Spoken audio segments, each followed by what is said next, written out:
عصفت بالبلاد الأزمات وكل ما واجهت المجتمعات والأماكن الطريق المسدود، زاد الإقبال على قراءة الطالع ورصد التوقعات، وارتفع منسوب الاستثمار في كشف المستور وطبعا كل الأمور الغائبة. هو من أوائل الذين قدموا بلبنان رصد العلوم الفلكية وتقديمها في استطلاع المستقبل ورصد الدروس والعبر. الباحث والفلكي وأيضا الموسيقي والموسوعة سمير تومب هو بضيافتنا لليوم لحتى نحكي عن كل الأمور الجديدة وحتى يكون في عنا قراءة أولية وحصرية لبرنامج عيون بيروت. أهلا وسهلا فيك سمير تومب بضيافتنا. أهلا فيك. أهلا. برحب فيك، وإن شاء الله اليوم هيك وجودك يكون في توقعات شوي إيجابية بعد هيك الحدثين المؤلمين يلي صاروا اليوم صباح اليوم.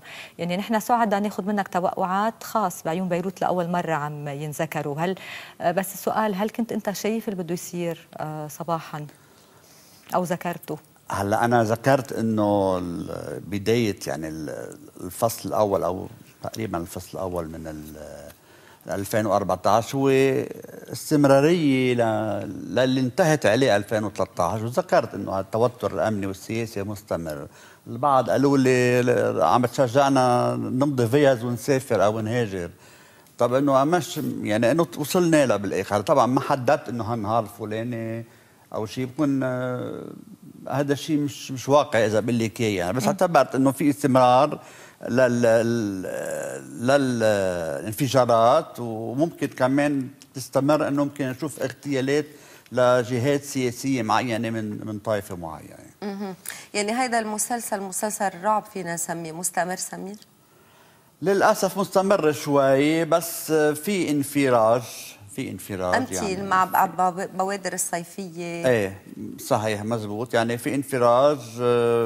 بخاف اذا فت شوي بالتفصيل تقولي لي عم بحل السياسي، بس حقيقه في انفراج بسوريا. بده ينعكس مباشره على طبعا على هي هيك بدها تصير مباشره على لبنان. بتنتهي الحرب بسوريا تقريبا هالسنه او النصف الاول من سنه 2015 وخلص بتروق بالمنطقة، بتروق بلبنان. ومثل ما أنا ذكرت، ما بعرف إذا ذكرت إنه خلينا نحكي شوية إيجابيات. الناس عم تسأل عن الطقس، خلينا نحكي عن العاصفة. أنت عاصفة، رح نحكي عن العواصف. الناس ناطرين العواصف.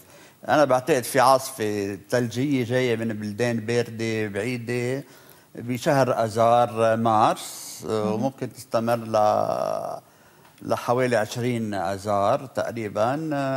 من هون لاخر الشهر في شويه شتاء، بس الشتاء بكفي يعني. في عاصفه جديده قويه جايه، بس جاي يعني الشيء اللي مش حلو كثير انه ممكن المنطقه يعني من شمال اسرائيل لللاذقيه تكون عرضه لهزه ارضيه متوسطه بتضرب الساحل كله هذا الممتد، وبتضرب البحر بنفس الوقت. نعم. هيدا على الصعيد الطبيعي، لانه اعتبرتهم هول خبريتين جداد ممكن يهموا المزارعين، مش الهزة، بيهموا كل الناس هلا يعني بيهموا كل الناس، بيهموا المزارعين وموسم التزلج وكل شيء. نعم. انا ذكرت اول يعني رح يرجع في موسم تزلج من خلال هلا ما بعرف اذا هالعاصفه رح يصير في ثلج كثير. بيقولوا هو رح يصير في ثلج او بيقولوا المتخصصين بالسكي يعني بالتزلج انه الثلج اذار مش ما بيهدى للسكي، يعني ممكن يكون للسياحه بس للفرجه واللعب او شيء من هالنوع. اوكي. ما بعرف اذا بتتذكر، انت كنت معي قبل نهايه 2013 ذكرت انه تمام سلام سيصير معه لقب دولة الرئيس عن حقيقة ومش مؤقتة، وبيكون هو اللي بيألف الحكومة ولن يعتذر مثل ما الكل كانوا عم بيرشحوا، أو مثل ما قالوا بعض المتوقعين اللي عم بيتوقعوا اللي كتر أعدادهم قد ما كتروا الفنانين للأسف. ذكرت انه تمام سلام بيصير رئيس حكومه وبيألفها بالنصف الاول بالفصل الاول من السنه. وانا بقول لك انه البيان الوزاري بيطلع بسرعه، هذا الحكومه رح تنال الثقه وتبدا بالعمل.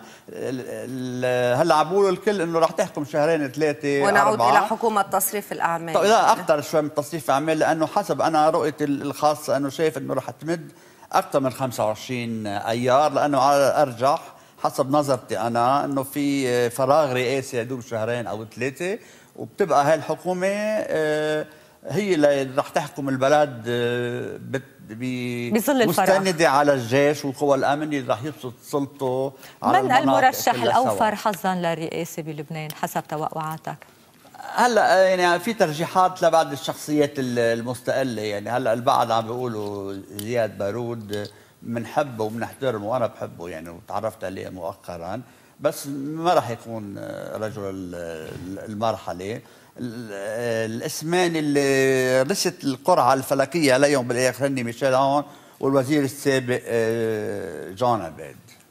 واحد من هالاثنين، هلا الاثنيناتهم عندهم كل واحد حظ 70 80% يصير رئيس المقبل لمده 6 سنوات. غير قابل للتجديد.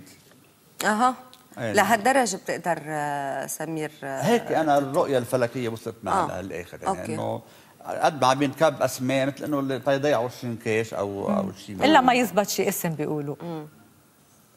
طب على شو بتعتمد يعني اذا اخذنا هالاسماء يلي عم تطرحها هيك حشريه منا ومن المشاهدين؟ هل ابراج الاشخاص لا ما ولا لا شو؟ نو ما خص بعرف، انا بحط صور اسماء قدام، بحط صوره الشخص، ما توفر من معلومات عن اسمه، اسم الام، اسم الاب، تاريخ الولاده بنحطه شوي صغيره، يعني نتفه صغيره له تاثير خفيف. هو المعرفه بتصير من خلال الانتويسيون والالهام اللي بينزل بلحظات من التجلي، بينزل الالهام صافي وبيقدر يحدد او يجي الهام، وهالالهام بيقوى مع التمرين. يعني انا اذا بدي اقول لك انه اول كتاب ابراج وفلك وماورائيات نزل عندي كان سنه 93، كان اول كتاب بالدول العربيه وحتى بالشرق الاوسط يجرؤ صاحبه انه يحط توقعات فلكيه